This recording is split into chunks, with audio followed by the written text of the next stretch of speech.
I used to be a two-state solution. That was always my thing. I believe it's impossible now. I believe there has to be a one state for all of its people with equal rights. Period. But I've been there. It's an apartheid system. I was allowed to use one road, but other people weren't. I was allowed to have water while other people weren't. Not right. The time I was there was in 2017. I went to El Khalil, which everyone else calls Hebron. I refuse to call it that. I was in Ramallah. I went to the Kalandia checkpoint. I see what happens. I went to the Waldorf Hotel. This has been a lifelong resistance for me. It's something that I chose to do since I was 16 years old when I saw this cannot be. So yes, I know the intricacies, and when people say it's complicated and no, don't get involved, it's too challenging. No, it's not. It's very easy. It's very simple. You don't have to go to Nablus the way I did. You don't have to go to Karam the way that I did. I wasn't allowed into Gaza, so I didn't go, but in those areas, it was, Hebron, my God, the Khalil, it was crazy, ludicrous. It's insane. How can our tax dollars pay for this? Colonialist and imperialist, they're all colonial settler countries, and this is why they stand together. For settlers that are from New Jersey, they're from New Jersey, they're from New York. Well, obviously our governments are not listening to us now, but I'll tell you one thing. I'm not contributing to any political campaign of anyone that does not come out in favor of the Palestinian people. I will not. And it's precisely why I am in full support, just like many Jewish people, for the rights and the freedom of Palestine. I stand with Jewish people on that one. And here's my thing. I've had friends say, well, you're about to lose friends over this. I don't want to lose friends. I don't want to lose friends over this issue. And it's precisely that. If you're friends with me, then you're friends with me because you realize the integrity that I have, especially for people who are marginalized and displaced. Right now, that is the Palestinian people. And if you're friends with me and you respect me as a friend, then you will realize that it is precisely my integrity and the support and solidarity that I have with marginalized people as to why I support Palestinians. This is going to be tough because I have some friends that I think that there is a lot of propaganda that is out there that a lot of us are subject to. The quote, Nick from RBN, America is the most propagandized country in the world. And I believe that to be true. And with that being said, there's a huge propaganda apparatus that has had hold on us that equates Zionism with Judaism, which they are not the same. In fact, let me do this because I want to make sure that, I purse my words carefully.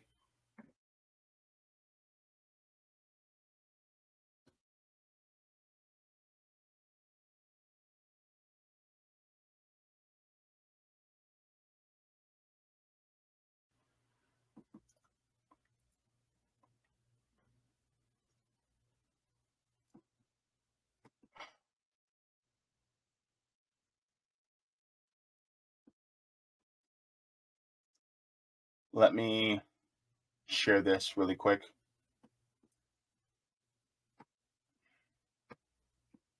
Because I'm going to share as much as I possibly can because I want this to be as educational as possible. This is from Torah Judaism. It says a common message from anti-Zionist rabbis. Anti-Zionism is not anti-Semitism. Zionism is not Judaism. Israel is not the state of the Jews. Being anti-Zionist and anti-Israeli does not make you anti-Semitic. Here are Jewish people who, this banner says, Judaism requires Jews to live in peace with their neighbors throughout the world.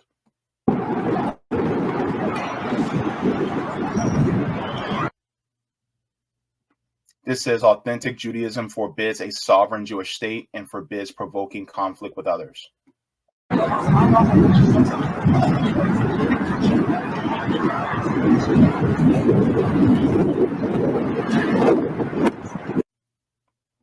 It says Zionist rhetoric by Kalman Yeager and Dov Hikind does not represent authentic Jewish communities of New York, only radical Zionism.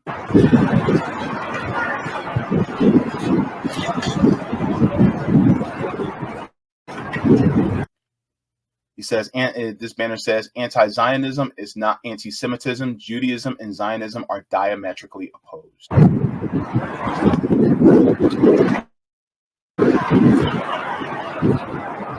sure this is, sorry guys, I had this minimized.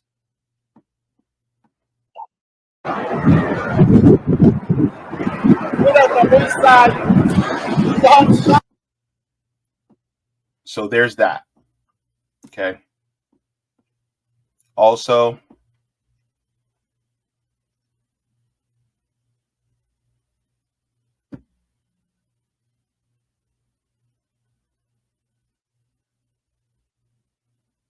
there was a video. Here we go. Let's share this. They have a right to resist those who say. What I can say is that the Palestinians have the full right of the whole land. The land is theirs. They live there for not 7 generations, maybe 70 generations. 70. Yes, you have to add a zero. In the 7th century. And what the Zionists did, not now, what they did 100 years ago, by tricks, they bring up much Jews from European countries to make up a majority. And that's what I want to tell you before you ask me what I have to say about the 7th of October. Every time you have to go back to the root, to understand the root. Yes, I'm a teacher. One time comes a child, teacher, he hit me. Oh, he's so bad. No, please, look the whole thing, what's happened, what you did to him before that, yeah. You have to look the whole situation around. You can't say, oh, how did George the 7th of October? You have to look the whole picture. The same thing in everything, you have to look in the whole picture, in the rightful picture, on the right way. Don't ignore parts because you have a will, so because it's benefit for you. Please look the picture objective like it is. Everybody knows that the Jewish population was very small, till 100 years ago, 120 years ago. It was very small percentage of Jewish people lives in the Holy Land. And there was a very beautiful life together with the Muslim people, because they have no aspirations to take over the land. So the Muslim people are really very kind people. In the hospitality is very good. So there is a rabbi talking about the history.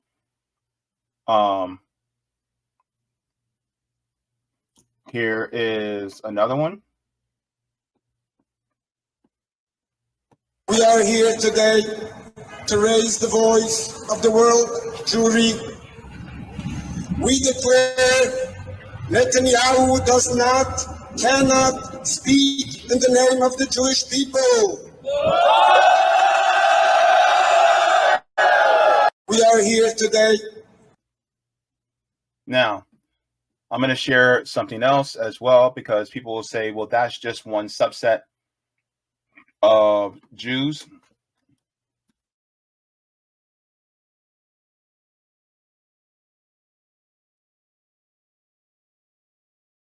I'm going to share this as well.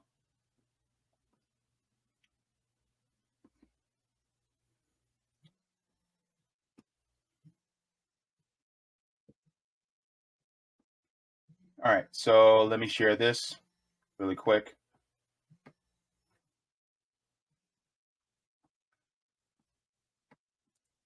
This is from the group Jewish Voice for Peace. So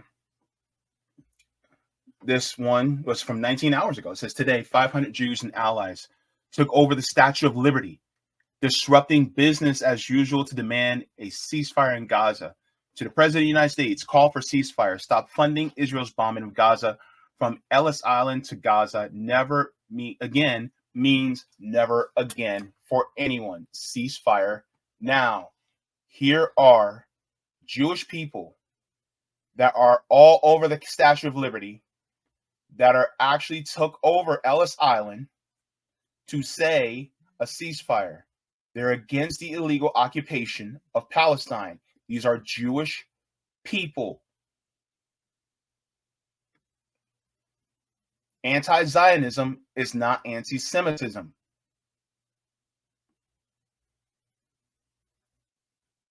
Let's continue. Look at this. Right? Now, another thing.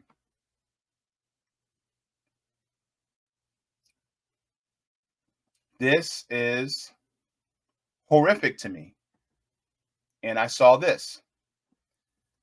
It says this letter signed by doctors who urged the bombing of hospitals in Gaza has been widely circulated in Israeli media, not as horrifying admission with the intent to galvanize support for the Israeli government's genocidal campaign. List of the names is partial. So you have literally Israeli doctors, many Israeli doctors that are signing on for advocating for the bombing of hospitals in Gaza.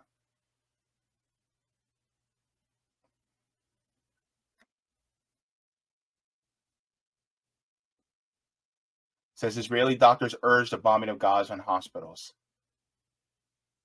This was a few days ago in Grand Central Station. Jewish people that are screaming for a ceasefire, wanting Palestine to be free.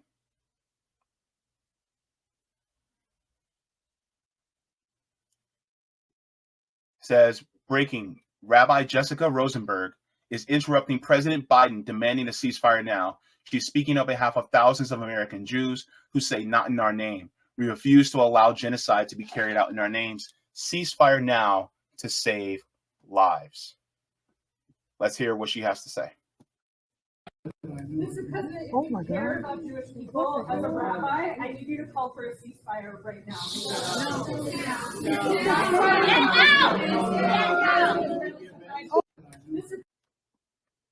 So she's a Jewish rabbi. And they say never again for anyone. And there was thousands of them. Thousands of them. So I just want to dispense with the entire notion that being anti-Zionist is anti-Semitic.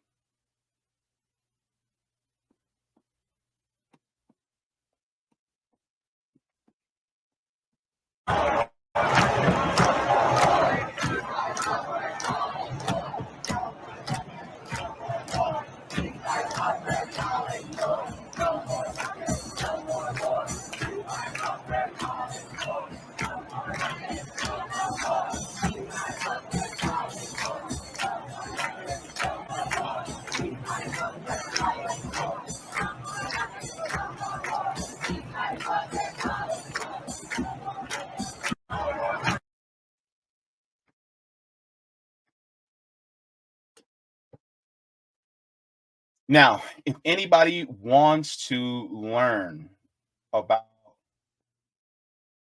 the history of Gaza,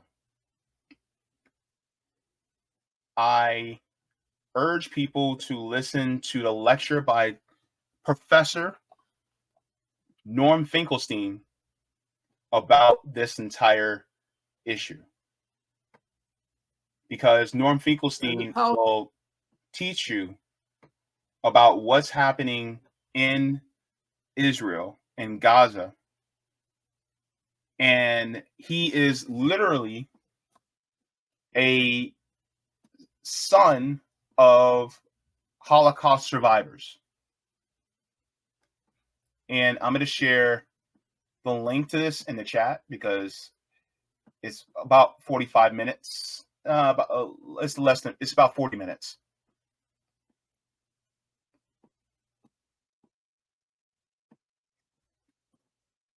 So I implore you guys to watch that, because this will give you guys a more detailed overview about what's going on there.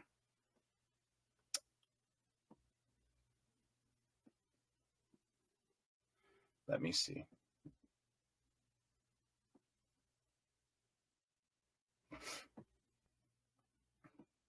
There was another speech that I want to cover. Let's see.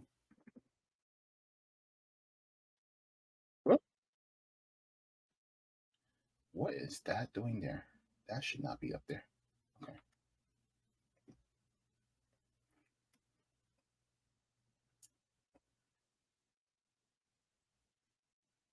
Okay. Let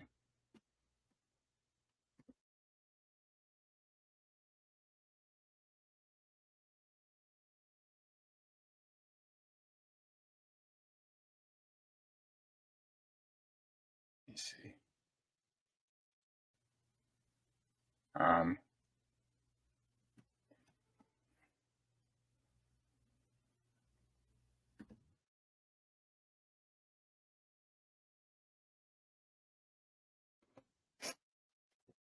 There is a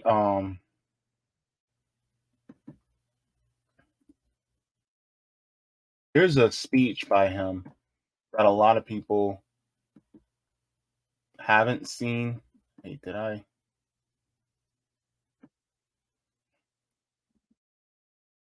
I didn't misspell his name. Okay. Yeah, I misspelled his name.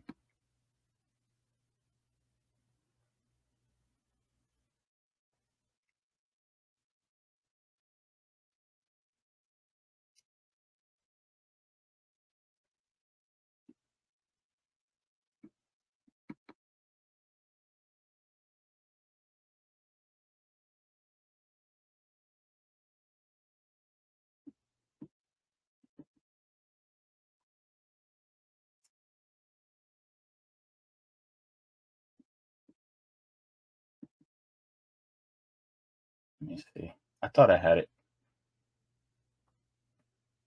I should have saved it when I had a chance. Sorry, guys.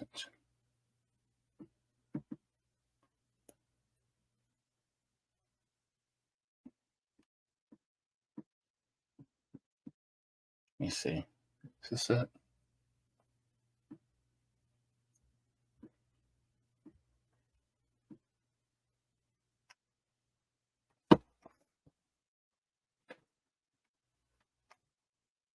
Okay.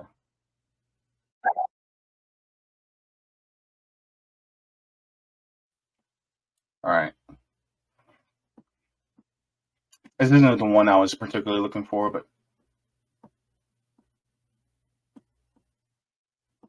let's see this one. This is from 13 years ago.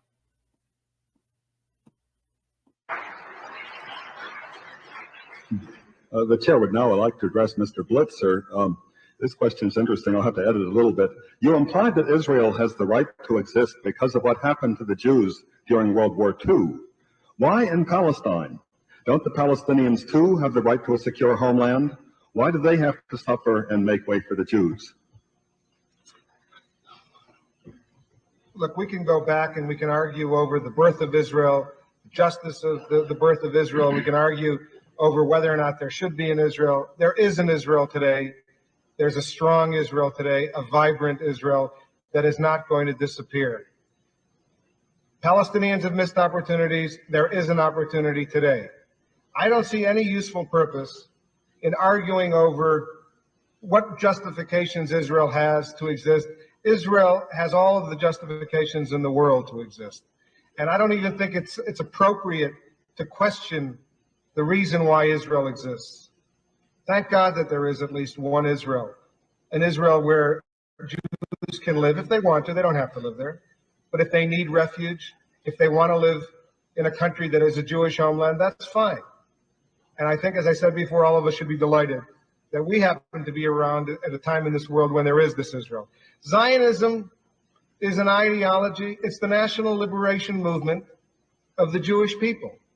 To deny Zionism, to reject Zionism, is about as racist an element as you can get. Why should all of these people, Palestinians and others, deserve a homeland if the Jews can't have a homeland? Have not the Jews suffered enough all of these years to have a homeland? Have not the Jews developed an identity, a culture, a religion? Sure, the Jews deserve a homeland. And there's an opportunity now to resolve all of these problems. It's not going to be easy. There's no quick fix solution, but it has to involve compromise, recognition of mutual rights, but certainly, given the history. What they're showing pictures of is the actual Gaza Strip, where they have they have checkpoints for Palestinians. This is not in Israel. This is Gaza. This is in the West Bank, where they have the settlements and they're blocked by walls. So this is actually contradicting what Wolf Blitzer is actually saying. Of what's going on over there.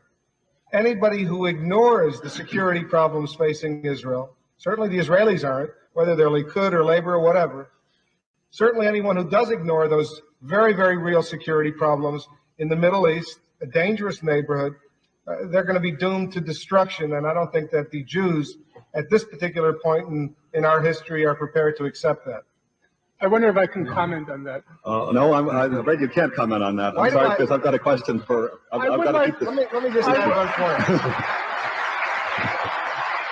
Because I'll give you a chance in a minute, Mr. Finkelstein. I'm going to give you a question to work from, because I want to make sure as many people in the audience feel honored as we can possibly manage. This writer says the Intifada is not an isolated problem. This problem is affected by 4 wars, terrorism, and the Holocaust. Why is it not relevant, in your opinion, for Israel to be secure? Well, that nicely brings me back to the former question. I'll answer.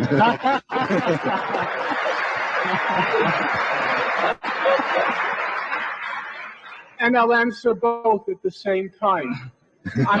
I suppose it wasn't missed on anyone in the audience that Mr. Blitzer was deploying that same familiar lawyer's tactic. The question that was put to him was, if we accept the legitimacy of the state of Israel, why don't we also accept the legitimacy of a Palestinian state?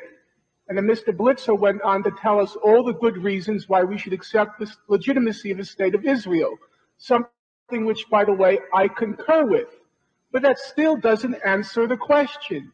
If one does accept the legitimacy of the state of Israel, why doesn't one also accord the same rights to self-determination and statehood to the Palestinians? That was the question, as I understand it, that was put to him. Now, the issue of security was raised, and somebody made I think, inaccurate inference that I'm not concerned with the security of the state of Israel. I am. I'm also concerned about the security of a Palestinian state. Again, we have to apply the same standards across the board. Israel is ranked as the 4th leading military power in the world. Does it have real security claims against the Palestinians? Let me quote to you former Foreign Minister of Israel, Abba Eban. He said, Israel has as much to fear from a Palestinian state as the Soviet Union does from Luxembourg. How many people here feel the Soviet Union has a real threat from Luxembourg? Furthermore, if we apply the logic of Abba Eban, the Soviet Union had more rights to occupy Afghanistan than Israel does to occupy the West Bank and Gaza, because certainly Afghanistan poses a greater security threat to the Soviet Union than Luxembourg. How many people here support the Soviet occupation of Afghanistan? Now let's look at what Amos Oz says in his most recent book, The Slopes of Lebanon. He asks to me, even though I am no great admirer of Amos Oz, he asks to me a reasonable question. What does Israel, the fourth-ranking military power in the world, have to fear from a state that would be one-fifth the size of Albania and one-half the population of Kuwait? Is that a real threat to the state of Israel, or is that simply an excuse to continue? Yeah, I can't show images like that, but it's, yeah, we have to get to a point where we realize what the history is. I'm going to share the link to that as well, because a lot of times people will sit and go, well, nah, we can't, we can't criticize Israel, when in reality we can.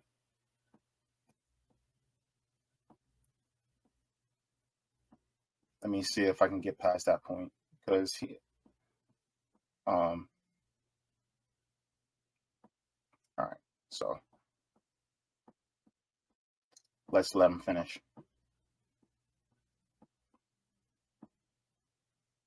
Threat from the Palestinian state as the United States did from Grenada.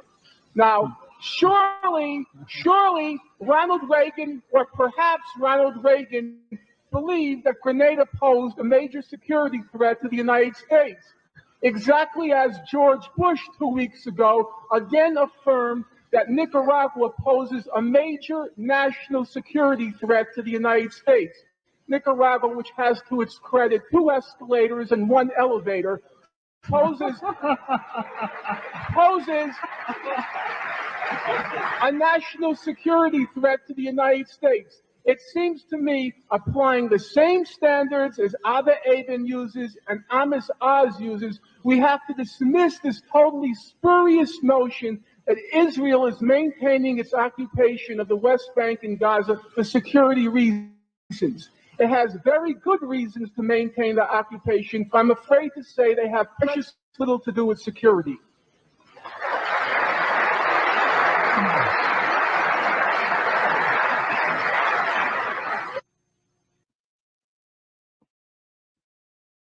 So that's Professor Norm Finkelstein. So as you all probably have been aware, I do support Palestinian people. As someone who is Black, who has lived in this nation almost 40 years, I feel that it is important for me to see anybody that's marginalized and have solidarity with them. When you look at what Palestinians have been going through over the last 75 years, illegal occupation, as well as apartheid, you cannot deny the fact that they are being discriminated against. And what's going on now is the fact that they're being ethnically cleansed in Gaza. If you look at anybody who supported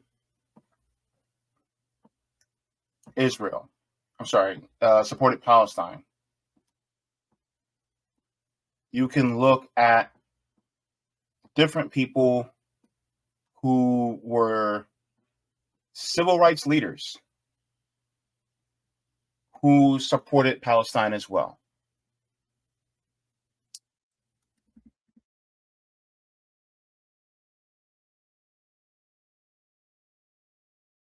Let's go to one.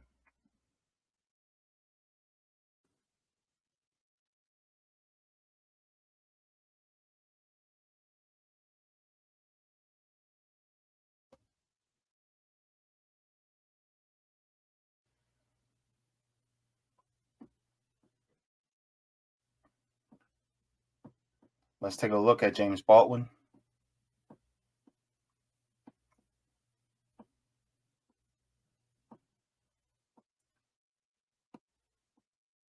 If we were white, if we were Irish, if we were Jewish, if we were Poles, if we had, in fact, in your mind, a frame of reference, our heroes would be your heroes too. Nat Turner would be a hero for you instead of a threat. Malcolm X might still be alive. And everyone is very proud of brave little Israel, a state against which I have nothing. I don't want to be misinterpreted. I'm not an anti-Semite. But, when the Israelis pick up guns, or the Poles, or the Irish, or any white man in the world says, give me liberty or give me death, the entire white world applauds.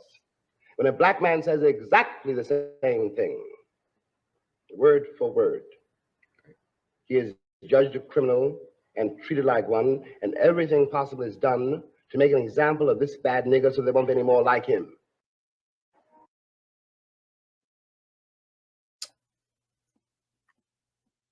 So that's them, right?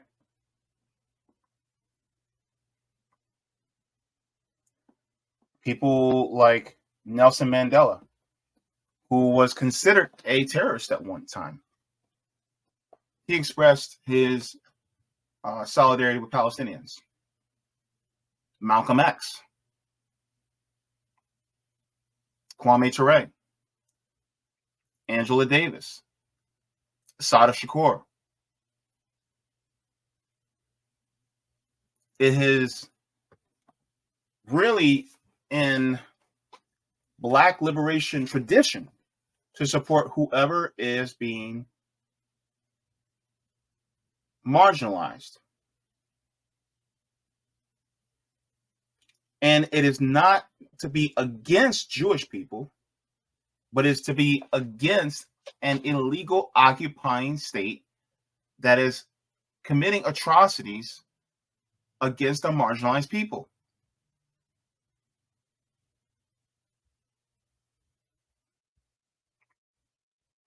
So what are we to do?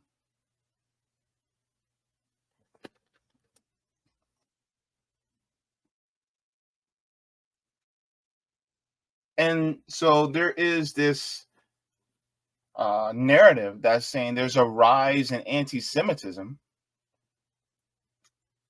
If there is anti-Semitism, I would say it's anti-Semitism, yes, against Jewish people, but also against Palestinians. Being anti-Palestinian is also being anti-Semitic. Remember what I said earlier about Semitism? And so a lot of people are equating Palestinians with Hamas, which that is not true.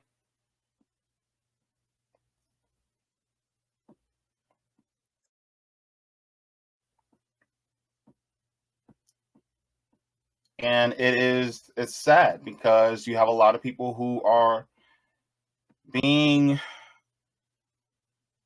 propagandized to think that you equate the state of Israel, which was created 75 years ago, to anti-Semitism. Here's Kwame Ture. That great man, V.I. Lenin, at the turn of the century, wrote a book entitled Imperialism, the highest stage of capitalism. Is it imperialism, the highest stage of capitalism? Yes. If one would read this little pamphlet, one would see here that Mr. Lenin had precisely pointed out that all of the world had already been conquered and divided by colonial powers. There was no else in the world left to be conquered or divided by colonial powers. This is the time when Zionism comes to rise. Zionism comes to look for a state when everywhere else in the world is already dominated. Thus, in order for Mr. Herzl to get a country for Zionists, what he did was to attach himself to imperialism, British imperialism in this case, quite specifically. Of course, as an African who suffered under the heels of British imperialism, I can have no love for it, and certainly I cannot love anyone who attaches themselves to it and attaches themselves to it for the foundation of a state, and then call this a liberation movement. Liberation movements fight against imperialism, not with it. Clearly here. Yes.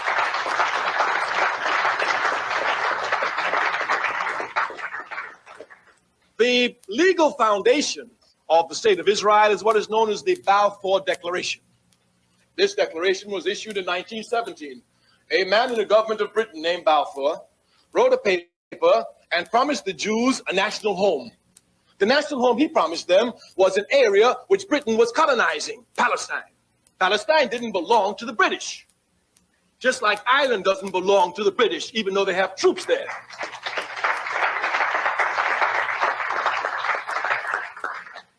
But here, these British imperialists signed a note and gave it to the Jews, and they accepted it. Where is the morality for this? If you say that Israel belongs to you, then you don't go to a thief to get Israel, you go and take it. Once you go to an immoral being such as British imperialism, and this is the basis for you getting the land, then clearly here those who are truly liberation fighters must question this. The basis, we say, is the Balfour Declaration, and Zionists know it. The Zionism is certainly not a liberation movement because it never fought against any imperialism. As a matter of fact, today, Zionism is the baby, child, and infant protector of imperialism in the Middle East. It carries out the interests of American imperialism. As a matter of fact, Zionism and American imperialism is like this. If our tax dollars would stop giving money to Israel, the state would sink tomorrow. And certainly no one can deny that American imperialism is the leading imperialist nation in the world. So we cannot see how a liberation movement is so tied, string and ham to American imperialism. They work hand in hand with American imperialism. Thus, they can hardly be a liberation movement. In addition to this, Zionism has nothing to do with anything religion, nothing. All religions are concerned with human beings after they die. That's what religions are for. Islam will tell you what happens to you when you die. As a matter of fact, this which forces you to live a good life so that after death, you'll be able to enjoy the rewards of heaven. The same is true for Judaism. But Zionism says nothing about the individual after they're dead. They don't give a damn about you. Zionism has nothing to do with religion at all. And one should not make the confusion here. One of the things I think that need to be pointed out in regards to Zionism is that the Palestinians that are being murdered right now, some of the Palestinians that are being murdered are also Jewish. So you have Jewish Palestinians that are being killed, Christian Palestinians that are being killed, as well as Muslim ones. So Zionism has nothing to do with religion. Zionism has everything to do basically with control of a region.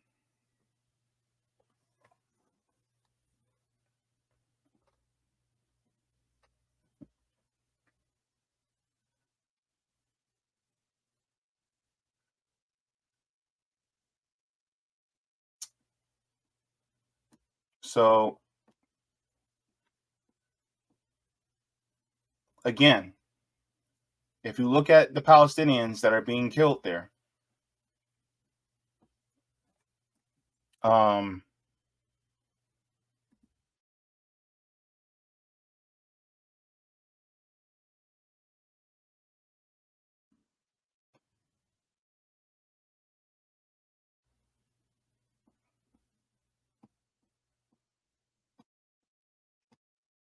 it has nothing to do with it, because if they really cared, if Israel really cared, they wouldn't have bombed the church.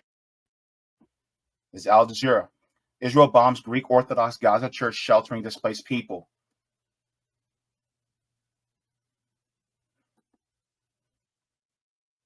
As an Israeli air attack has killed and injured a large number of displaced people sheltering at a church compound in Gaza, according to the besieged Palestinian enclave's interior ministry.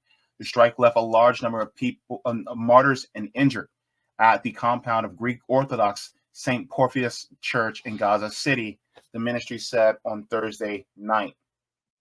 Officials in Gaza reported on Friday that at least 16 Christian Palestinians were among the dead. Witnesses told the AFP news agency the air raid appeared to have been aimed at a target close to the 12th century place of worship where many Christian and Muslim Gaza residents had taken refuge as the war raged in the enclave. The Israeli military told AFP that its fighter jets had a command and control center involved in launching rockets and mortars towards Israel. As a result of the IDF, the Israeli army strike, the wall of a church in the area was damaged. Adding, we are aware of reports on casualties. The incident is under review.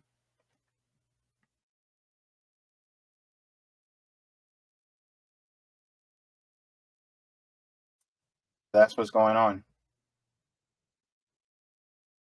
This church was built in about 1150 and is the oldest church still in use in Gaza.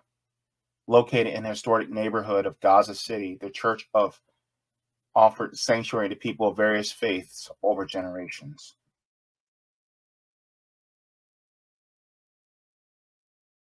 So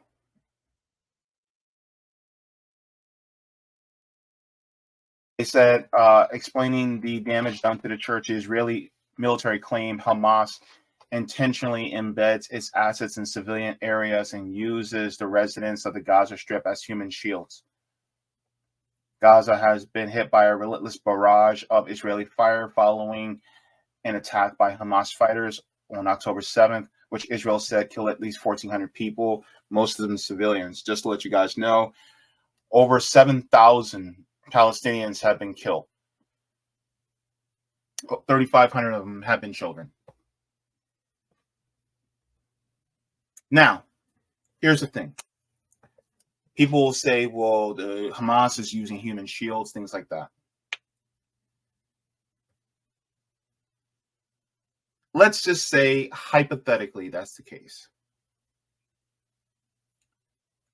Wouldn't it behoove someone, instead of using carpet bombing, to use targeted strikes to go in and get the perpetrators? If Hamas was hiding out in Israel, would it be okay to carpet bomb Israel to just get to Hamas?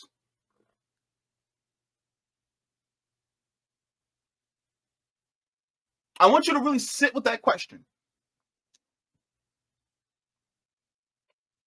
If a school shooter was in there and the police had to get to the school shooter, would you bomb the school in order to get to the school shooter?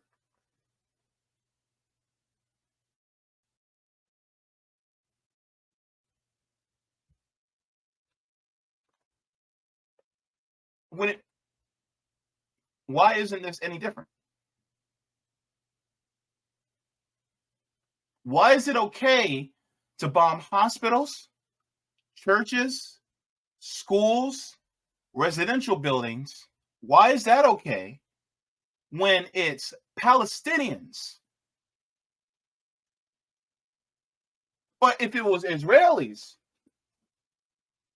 oh, we can't do that. Why did the move bombing happen in Philadelphia?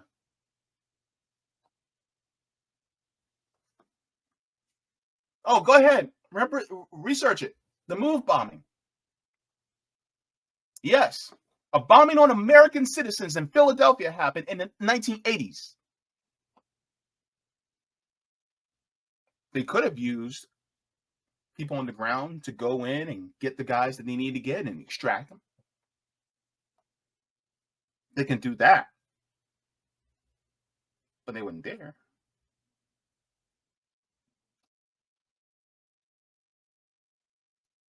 So why are they so okay with doing this?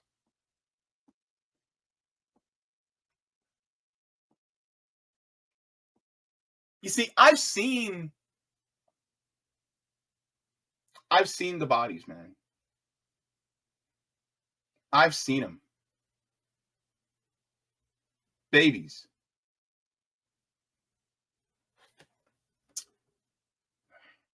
Let me share this. Because I feel like Norm Finkelstein right now. And this is basically my response too. Because I can't stand by. Hi. Yeah. During your speech, you made a lot of references to Jewish people as well as certain people in your audience, not Jewish people in general, but certain people, especially in your audience, to Nazis. Now, that is extremely offensive when certain people are German. And they're also extremely offensive to people who've actually suffered under Nazi rule. I don't respect that anymore. I really don't. I don't like and I don't respect the crocodile tears to the crocodile tears. No, I'm so, folks. Allow me to finish and allow me to finish. Listen, sir. Allow me to finish. Allow me to finish. Sir. I don't like to play before an audience the Holocaust card. But since now I feel compelled to. My late father was in Auschwitz. My late mother, please shut up. My late father was in Auschwitz. My late mother was in Majdanek concentration camp. Every single member of my family on my father's side, The Jews did not take arms against the my Germans. late father was in Auschwitz concentration camp. My late mother was in Majdanek concentration camp. Every single member of my family on both sides was exterminated. Both of my parents were in the Warsaw Ghetto Uprising. And it's precisely and exactly because of the lessons my parents taught me and my two siblings that I will not be silent when Israel commits its crimes against the Palestinians. And I consider nothing more despicable than to use their suffering and their martyrdom to try to justify the torture, the brutalization, the demolition of homes that Israel daily commits against the Palestinians. So I refuse any longer to be intimidated or browbeaten by the tears. If you had any heart in you, you would be crying for the Palestinians, not for what's been done.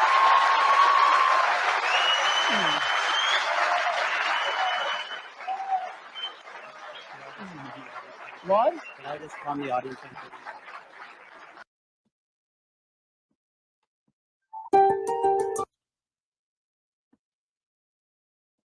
So, what's going on in Palestine? I have seen the mutilation of babies. I've seen body parts blown apart of children. I have seen fathers and mothers scream and cry and dig through the rubble for their kids. I've seen this. I've seen it too many times. I've seen it, my heart broken over the fact that they have been genociding over and over. 45 bloodlines, 45 have been wiped clear off the face of the earth. 45 families gone.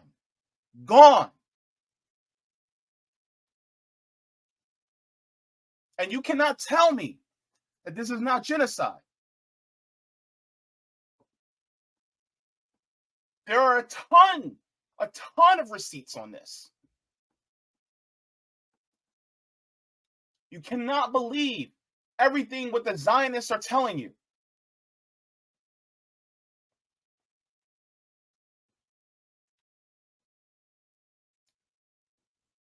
Let me see this. Where's my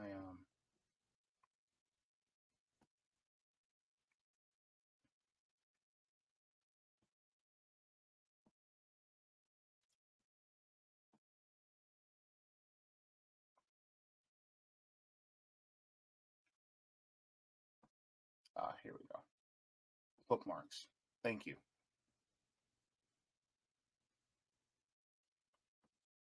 And please do not come at me with, oh, well, you're gay. And if you're gay, then the Palestinian people would do and insert horrible thing to you. No, because queer Palestinian people exist. And they're being killed too. Here you go. Messages from queer people of Palestine in West Bank during Queer the Map. Sister thread of one I listed with messages from Gaza. Palestinian queer people exist and they want liberation from Israeli occupation, just like any other Palestinian person.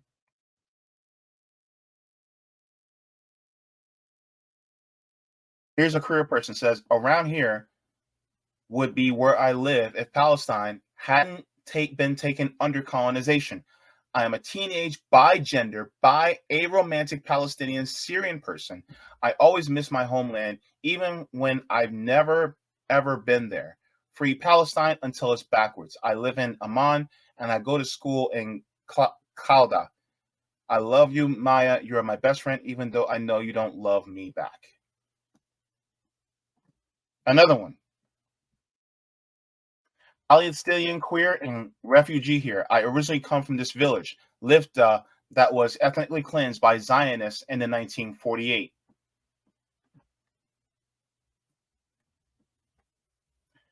So this person says, I hate this effing unfair life because if my rights aren't debatable as a Palestinian in the Arab world, it's debatable as a queer.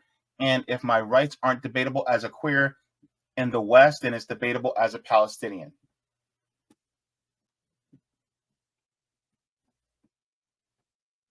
This person says, the hometown that I, a queer Palestinian, will return to one day.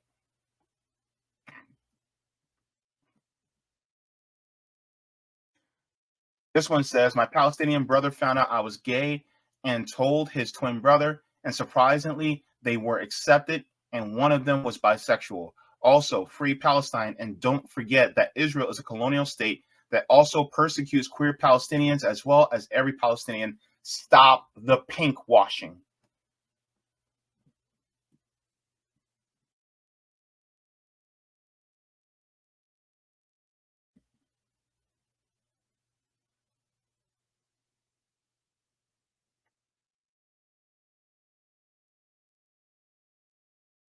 And there's more. There's over and over and over and over.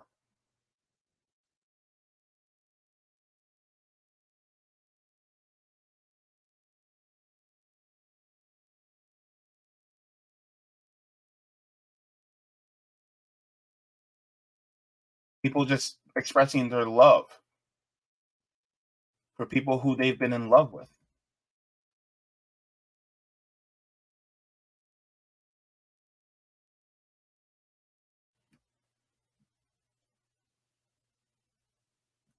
So they exist. And if you're advocating for the continuing bombing, if you're advocating or you're equating Palestinians with terrorists, that's who you're also doing.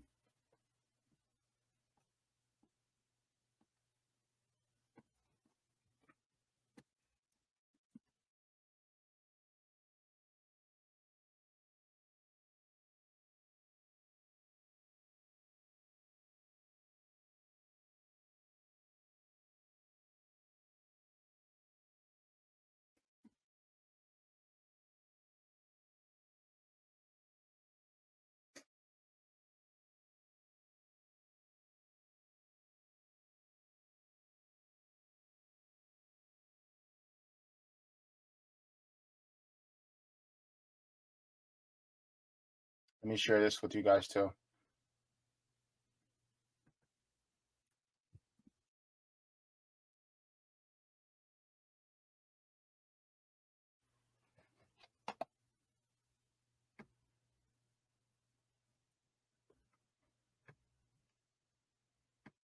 Because people will say, well, it's easier to be gay in Israel. Israel doesn't care about us. Just like the United States government doesn't really care about us, the Israeli government doesn't care about gay people either.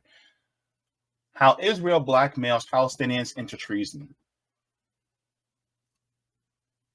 On Saturday, the Lions Den, a Palestinian armed resistance group, announced it had executed a man it accuses of collaboration with Israel. It is a horrific and disturbing instance of Israel's long-standing practice of blackmailing Palestinians into desperate circumstances and betraying their own people, and the terrible consequences that follow. In a brief statement on the messaging app Telegram, the Nablus-based guerrilla group addressed the struggling Palestinian masses.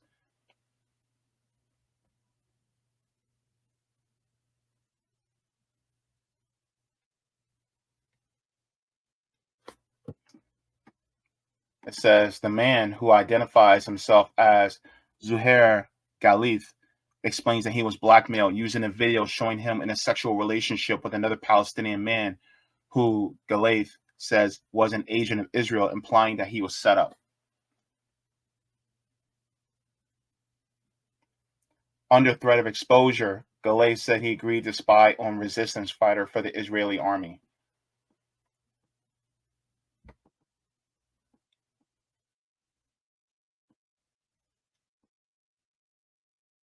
You don't think they didn't do that here in the United States to us queer people? Reminder that the United States also did that against the Black Panthers.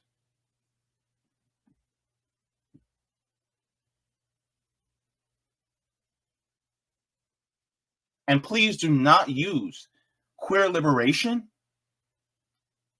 as an excuse to commit a genocide against the people.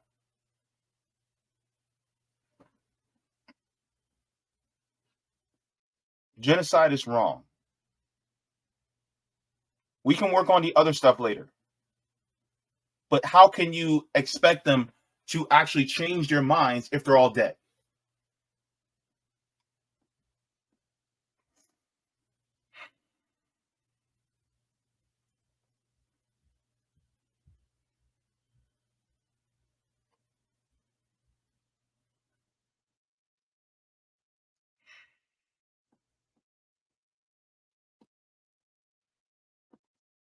There's more.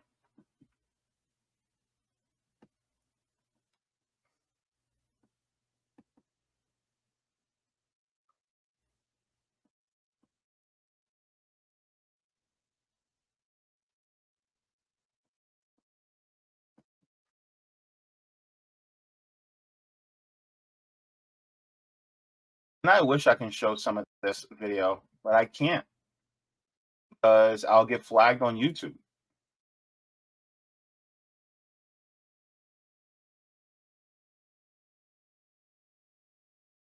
But it's just horrible.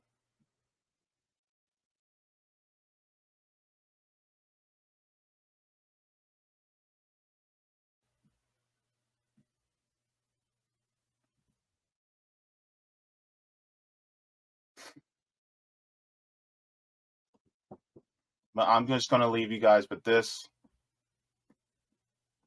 because I think this is important.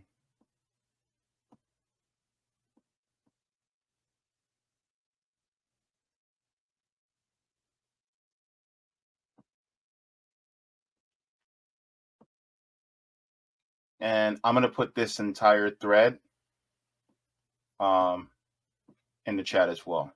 We have a message for this Nakba Day, for this 75 years of occupation. We want the world to know that what is being perpetrated against the Palestinian people, the oppression, the subjugation, the terrible cruelty, is not in the name of our religion.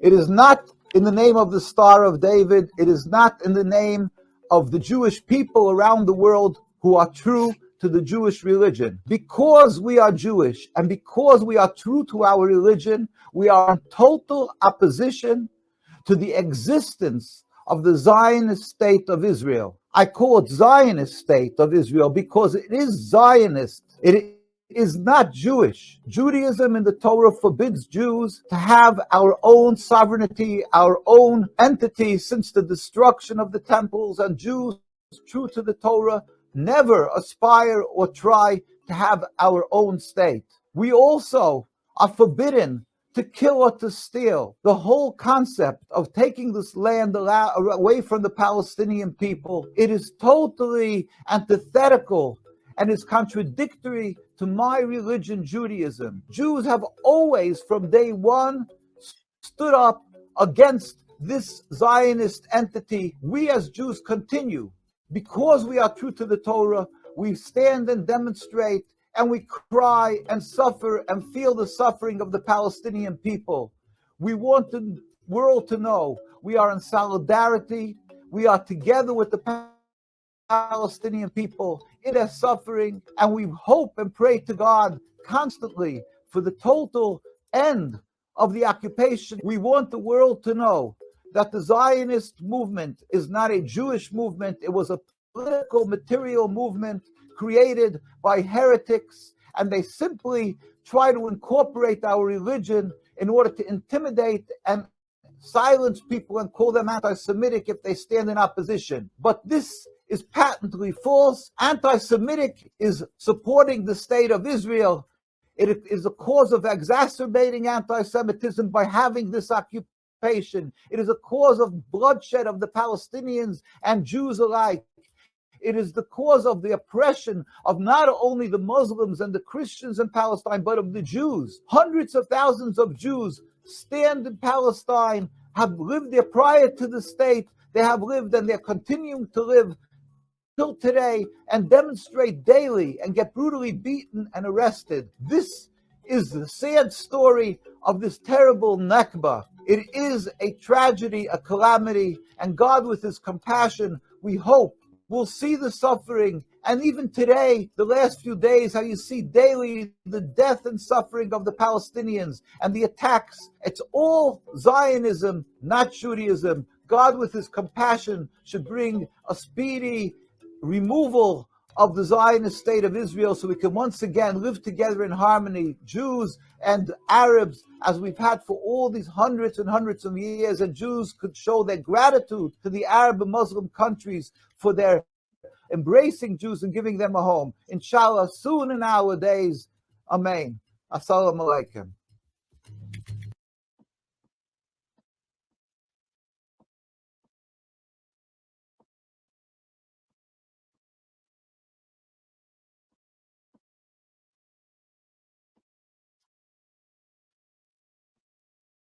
I am an anti-Zionist Jew. Israel says it's the state for Jews. Well, let's start with the fact that, one, not all Jews live there, and two, the majority of its citizens are not Jewish.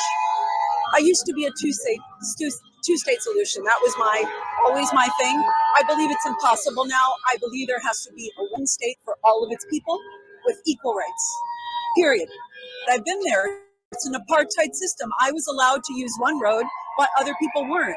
I was allowed to have water while other people weren't. Not right. I was there was in 2017. I went to El Khalil, which everyone else calls Hebron. I refuse to call it that. I was in Ramallah. I went to the Kalandia checkpoint. I see what happens. I went to the Waldorf Hotel. This has been a lifelong resistance for me. It's something that I chose to do since I was 16 years old when I saw this cannot be. So yes, I know the intricacies, and when people say it's complicated and no, don't get involved, it's too challenging. No, it's not. It's very easy. It's very simple. You don't have to go. You don't have to go to Nablus the way I did. You don't have to go to Karam the way that I did. I wasn't allowed into Gaza, so I didn't go. But in those areas, it was, Hebron, my God, Khalil, it was crazy, ludicrous. It's insane. How can our tax dollars pay for this? Colonialist and imperialist, they're all colonial settler countries, and this is why they stand together. For settlers that are from New Jersey, they're from New Jersey, they're from New York. Well, obviously our governments are not listening to us now, but I'll tell you one thing. I'm not contributing to any political campaign of anyone that does not come out in favor of the Palestinian people. I will not.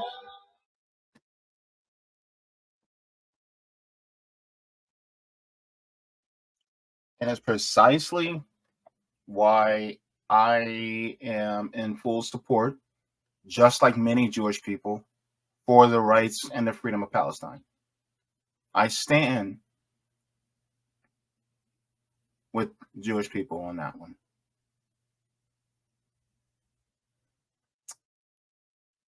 So yeah. And here's my thing. I've had friends say, well, you're about to lose friends over this. I don't want to lose friends.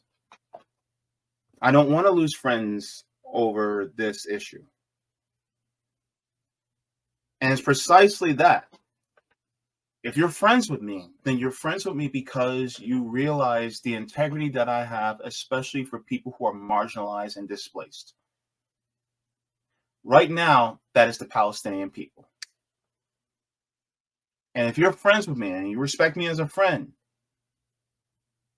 then you will realize that it is precisely my integrity and the support and solidarity that I have with marginalized people as to why I support Palestinians. And just because I support Palestinians does not mean I don't support Jewish people. I do. And it's the precise reason why I support Jewish people as to why I don't support Zionism. Because Zionism is also anti-Jewish. Because Zionism will place Jewish people in harm's way.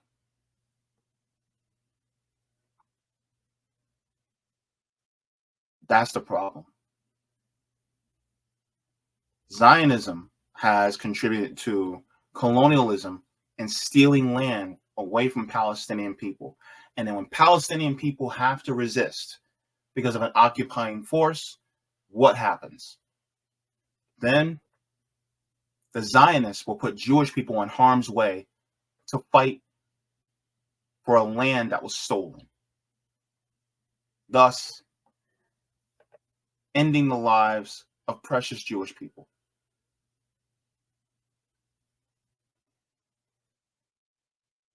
And ultimately, some of these Zionists,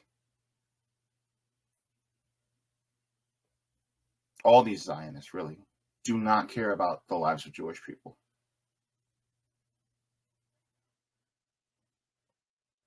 It's all really just for resources and Western hegemony.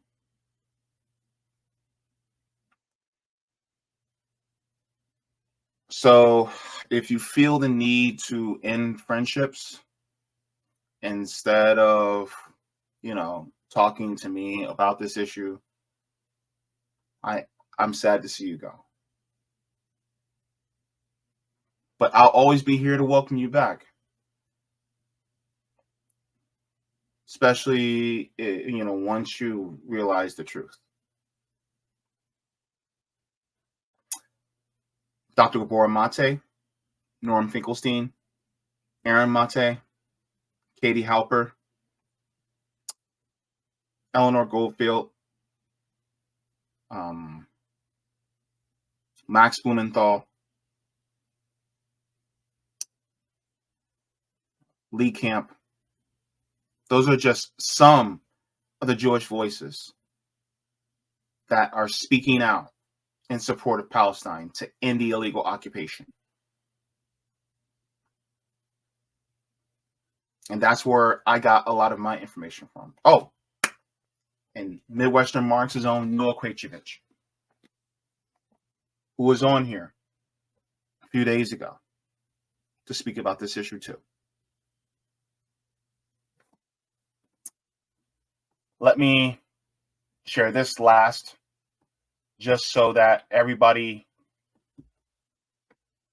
will see what I was talking about.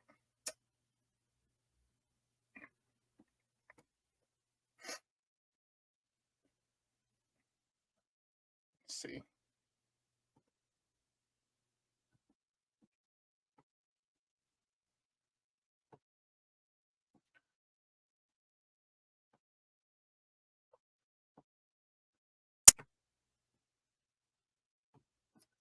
So this video was called "The Analysis of Occupation." Noah Krejcevich joins. That's the point. Because if you look at Saudi Arabia, what they did in, I think it was Iran, with the overthrow of Mohammed Mossadegh, and then they put in the Shah. You know, thank you. And it's not even just like a moral thing. Like what they're doing to the Palestinian people should disgust us, like on a physical, like it should make your stomach turn type of thing. But the material interests of all working class people align, especially in something like this. And my coworkers, most of whom are white, I live in Cleveland, so it's mostly black, and there's like it's generally an integrated thing everywhere. But in carpentry, it's mostly white people, right? And they've said the same type of thing. Like, why should we care about what's happening to the Palestinians? They ain't got nothing to do with this. I don't know any Palestinians. And the first thing I tell them is that, well, look around. Look at our city. Look at our country. It's crumbling, right? People are destitute, struggling paycheck to paycheck. Our roads are falling apart. We got no production here whatsoever. No economy. Everything is owned by these giant banks, etc. And it's our government funding this, right? They're taking money from you and me to fund a genocide. Yeah. Second, who do you think these Palestinians are fighting against? They're fighting against your enemy, buddy. They're fighting against those people stealing everything from you and impoverishing your family. The enemy of my, or the friend of my, or what is it? Enemy of my enemy is my friend, right? Mm-hmm. So of course you should care, because what is good for them is good for you. And so when I talk about this, there's so many levels to it, but I begin there, and I begin with material interests. Because why is the genocide even happening, right? It's not because Israel becomes evil out of nowhere and just gets these evil ideas. It's their material interests that create these evil ideas, right? Yeah. It's the need for capital to expand into these settlements that creates the settler colony in the first place. Just to let you guys know, again, he's Jewish. And he gives a real. So if you guys have not, I implore you to watch that, because I wanted to make sure I had a Jewish voice to talk about it too. So I'm going to go to chat because I'm over on my time, but I want to talk about this. Sharina says, I saw the videos of the people blocking the weapons from being sent to Israel. Amazing what direction action can achieve. Absolutely. Thank you so very much for that, Serena. Lou says, my grandmother was with Bonhoeffer. She called this girl an embarrassment. Wow. Talking about the girl from the Norm Finkelstein video.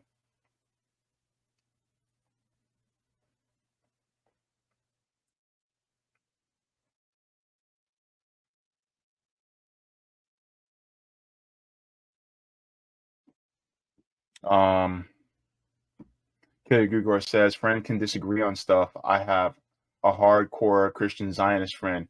We don't discuss this topic because it is written that Jews need to be for the second coming, and I'm a heretic at heart. So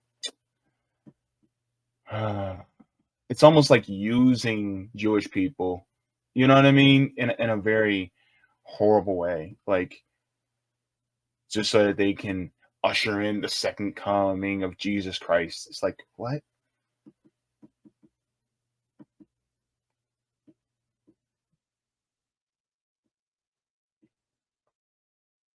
Wow.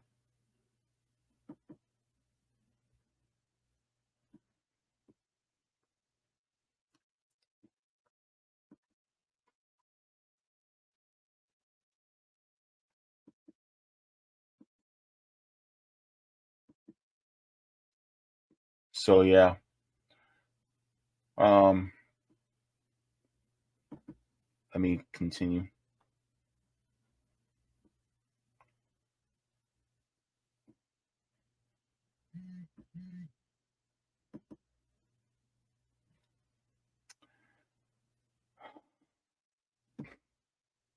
Love you too, Notori. Good to see you in the chat.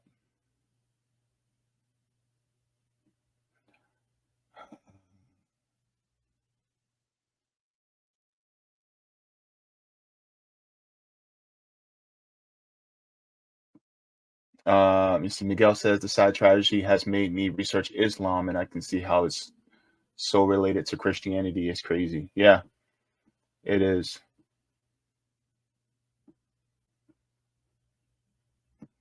Cobra Commander says they bombed Al Jazeera. Oh yeah, they did. And Telesur, which is crazy, absolutely crazy to do stuff like that, bomb journalists in hospitals. Yeah, there was a report by a journalist, and his fellow journalist was killed in a bombing, and they were crying on camera because he had to report it. And there's some of the stuff, like, if I could share some of the stuff, I might be able to only do this on like a Rockfin only episode, but some of the images that had come out, golly. Like, I've shared some of this stuff on Twitter. Like, if you follow me on Twitter, you'll see it. But yeah. For those of you who are on Twitter, let me also share this with you too. This is from Madeline Pendleton. Wonderful, wonderful young woman.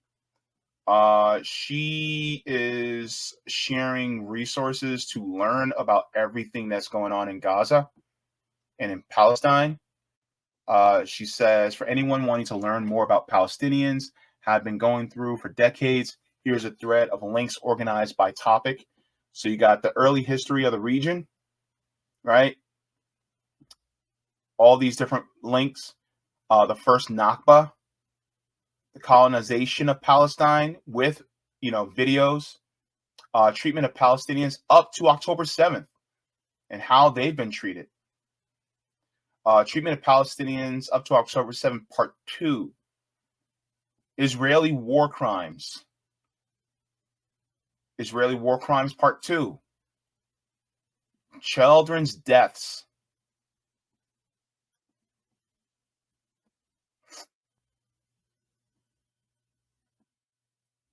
Let me share this with you guys, because you guys need to see this too. This is called countingthekids.org. Children killed by the Israeli-Palestinian conflict from 2000 until today. All the blue is Israeli kids. All the black, green, and red are Palestinian children. This is the amount of Palestinian children that were killed. When I said this is disproportionate, I meant it. This is genocide. This is genocide. Because if you're taking out little kids and stop, this is just 2023, baby. Now we're getting into 2022.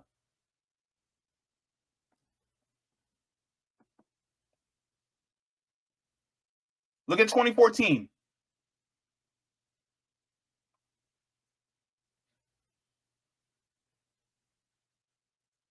So when people talk about the risk to Israel, it is way disproportionate.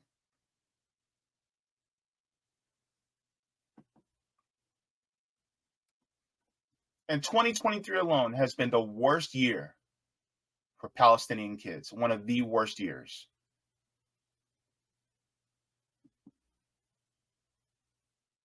All those babies. All those babies. killed, murdered.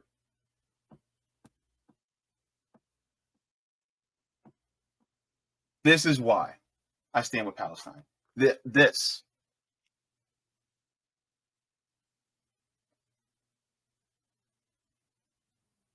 Somehow it's wrong for me to say I'm against genocide. Somehow that's a bad thing.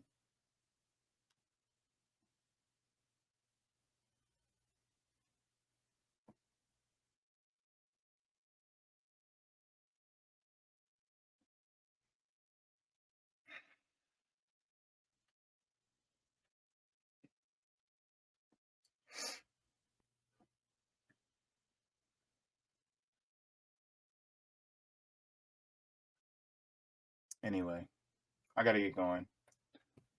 I'm hungry, and all I had was a smoothie today.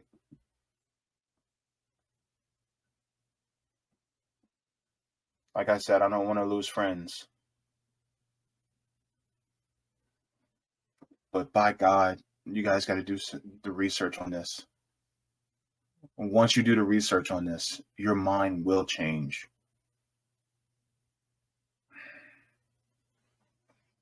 Please do. And the majority of the world stands for Palestine.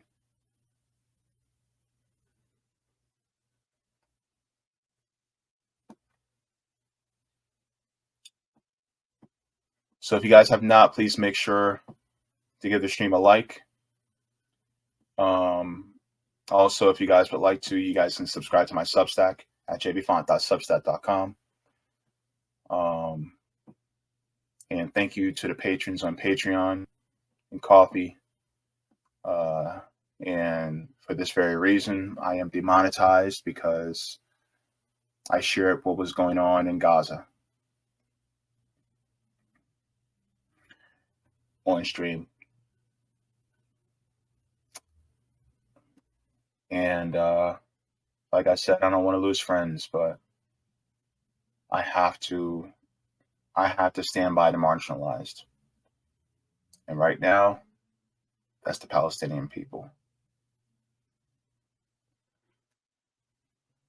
And all those people, God, so much carnage. And I see it all the time. And the thing is, I don't want you guys to see it, but in order to really get the magnitude of what I see, if I have to share it with you guys in a DM, I will. But that's how bad it is.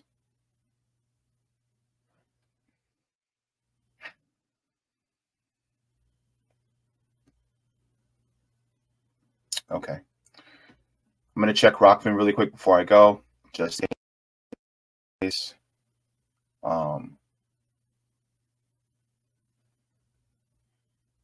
Yeah, I don't want to miss out on anybody's comments. Sorry, guys. Just this is difficult, man. Especially what people are going through, man. It's just